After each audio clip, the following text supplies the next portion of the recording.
মমতা ব্যানার্জি ইতিমধ্যেই 9টি জেলাকে বাংলাদেশ বানিয়ে ফেলেছেন দাবি অর্জুন সিংয়ের।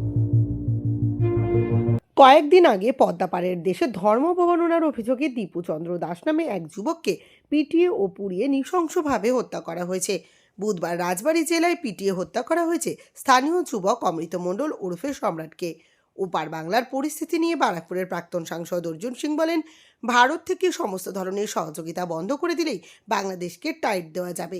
তার অভিযোগ, এপার বাংলায় 9টি জেলার ডেমোগ্রাফি বদলে গেছে, সেখানে হিন্দুরা অত্যাচারের শিকার হচ্ছেন। মুর্শিদাবাদে হরগোবিন্দ দাস ও তার পুত্র চন্দন দাসকে নৃশংসভাবে হত্যা করা হয়েছে। তার দাবি, মমতা ব্যানার্জি ইতিমধ্যেই বাংলার 9টি জেলাকে বাংলাদেশ বানিয়ে ফেলেছেন।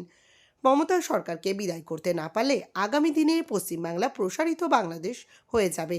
বাংলাদেশ তো একটা অন্য দেশ, কিন্তু হিন্দুরা যদি একবদ্ধ হয়ে লড়াই না করে, বাংলাদেশের সমস্ত রকম সহযোগিতাটাকে বন্ধ না করে, ভারতবর্ষকে বন্ধ করতে হবে। পশ্চিমবাংলা মানুষকে এই শুধু বাংলাদেশ দেখছেন কেন? যেটা আজকে বাংলাদেশ হবে সেটা বাংলায় 9টা জেলা অলরেডি শুরু হয়ে গেছে, হচ্ছে। ওখানে হিন্দুরা থাকতে পারছে না। হরগোবিন্দ দাস, চন্দন দাসকে তো এইভাবে পুড়িয়ে পুড়িয়ে মারা হয়েছে। 4 ঘন্টা ডেড বডি রাখা হয়েছে। লোক যতক্ষণ মরেনি ততক্ষণ ওখান থেকে অপরাধীরা সরেনি। তো আপনি বাংলাদেশ নিয়ে তো পরের কথা, আমাদের দেশে পশ্চিমবাংলা কি হচ্ছে এটা নিয়ে তো ভাবার দরকার।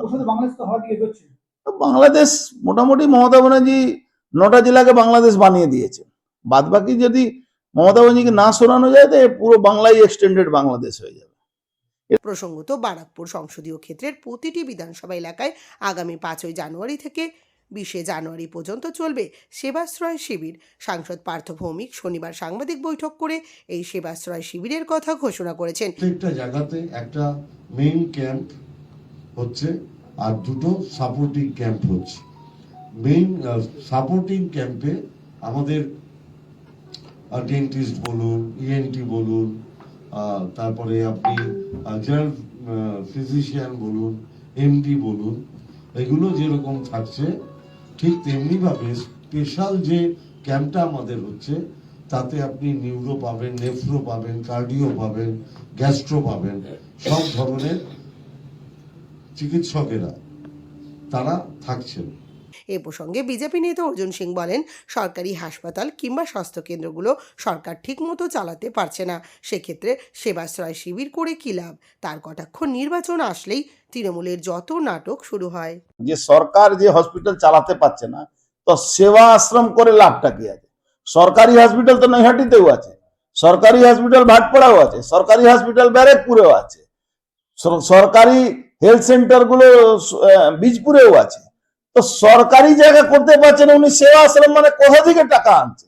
সরকার টাকা দিতে পারছে না, সরকার ওষুধ সাপ্লাই করতে পারছে না, সরকার ডক্টর রাখতে পারছে না, অপারেশন থিয়েটারে বাইরে থেকে ছুঁচ কিনে আনতে হচ্ছে, সেখানে উনি সেবা আশ্রম করে কি লাভ আছে?